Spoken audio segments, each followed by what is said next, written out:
Hi mga farmers, kumusta po kayo? And welcome po sa aking channel. Ayan. So ngayon mga farmers, mag-update muna tayo sa ating mga video mga farmers. Ayan. So bago tayo mag-start sa aking topic mga farmers, inaayaan ko po kayong mag-subscribe, comment, like, and share na rin po para updated tayo lagi sa ating mga bagong i-upload po na mga video mga farmers dito po sa ating channel. Ayan. So ngayon mga farmers, ang iano ko ngayon sa aking ang i-share ko po sa inyo ngayon mga farmers ay yung aking tanim po na eto na bulaklak. Hindi ko alam kung anong pangalan nito mga farmers eh. Kaya ko siya tinanim mga farmers kasi nagugustuhan ko yung ano niya, yung kulay niya at saka yung ano niya po, yung hitsura din po niya mga farmers kasi ano siya eh, para siyang artificial tignan eh. Ayan. Yan. Marami na po ako nakikita nito mga farmers sa mga ano, yung sa mga office po nila nilalagay, ganyan, sa kanilang mga ah, sa kanilang ano po sa bahay din ho. Ayan. So, ano po 'to eh, ginagawa nila 'tong mga farmers ano yung tinatawag nila na indoor plants. Ayan.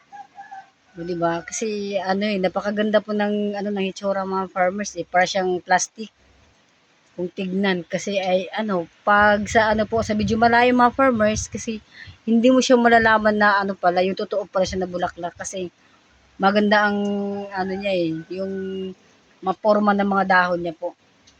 Ayan. So, itong isa kong mga farmers na tanim na bulaklak na to ay namumulaklak na po siya. Ayan. Yung ano niya po, yung bulaklak niya po, yung parang same lang po sila sa ano eh, sa bulaklak ng ano ng peace lily mga farmers. Pero ito kasi siya maliliit lang po eh. Ayan, sa peace lily kasi malalaki. Pero ano, para po sa akin mga farmers ay baka magdepende po 'yun sa lupa. Kung tabain po yung lupa ninyo, siguro ganyan po ang mangyayari.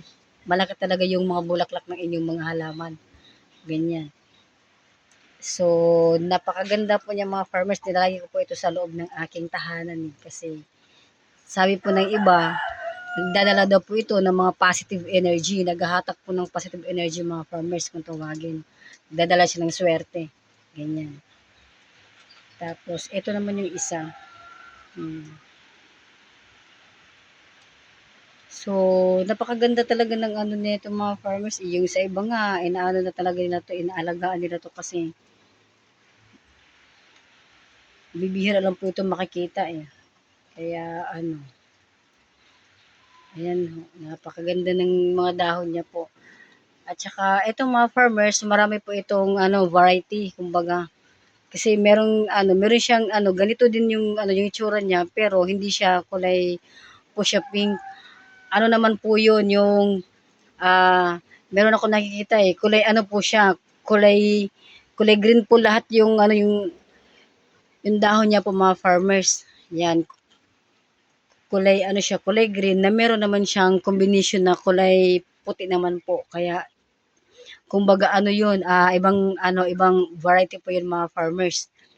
Ito sa kasi ano, ah, ito maraming nagkaka-interest nito mga farmers dito sa amin kasi 'yun nga, maraming nagtatanong sa akin kung ano daw po yung ano nito, kung ano yung name ng ano po, ng bulaklak na to eh, yun nga sabi ko hindi ko pa masyado kabisado kung ano pangalan nito eh, kaya i-ano ko muna, i-search ko muna po kung ano yung pangalan nito mga farmers.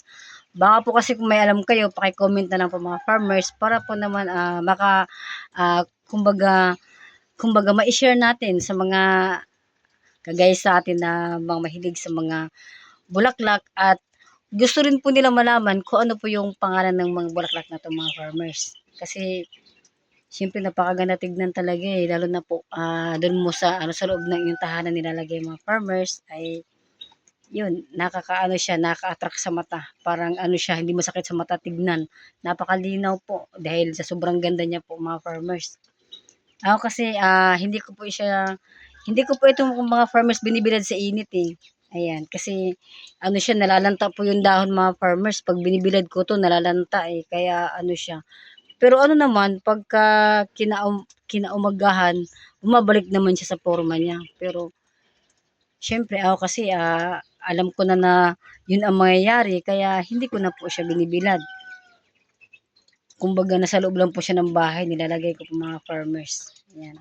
Kasi mahilig din ako sa mga bulaklak, eh, tinatanim ko talaga yung mga nagugustuhan ko po, yung kung ano yung mga, kung ano po yung, feeling ko po yung maganda siya tignan sa loob ng bahay, ganyan. Lalo na ito, parang plastic talaga tignan 'pag nasa malayo ka po, ayan. So, napakaganda, eh, tsaka eto lalo na ito namumulaklak na, oh. Dalawa po yung bulaklak nito mga farmers, yung isa bubuka pa lang, eh, yung isa naman ay bumuka na, ayan po. Maliit, eh, ayan, oh, maliit yung bulaklak niya. Eto naman siya, pabuka pa lang, eh, ayan. So, ano ko siya, nilalagay ko po siya dito sa ano, parang may tungtungan siya na paso. Kasi ano, eh, parang maganda tignan, ayan. So, yan lamang mga farmers ang update natin sa ano, sa aking mga videos na 'to mga farmers. 'Pag meron po akong alam kung ano pong pangalan nito mga farmers, i-share ko na rin ho sa inyo. Pero kung meron po kayong alam, pwede naman po paki-comment na lang mga farmers para po, nakakatulong naman tayo sa mga mommy na kagaya sa akin pong, nagtatanong kung anong pangalan nito mga farmers. Kaya yan lamang po ang aking video sa ngayon. Bye-bye.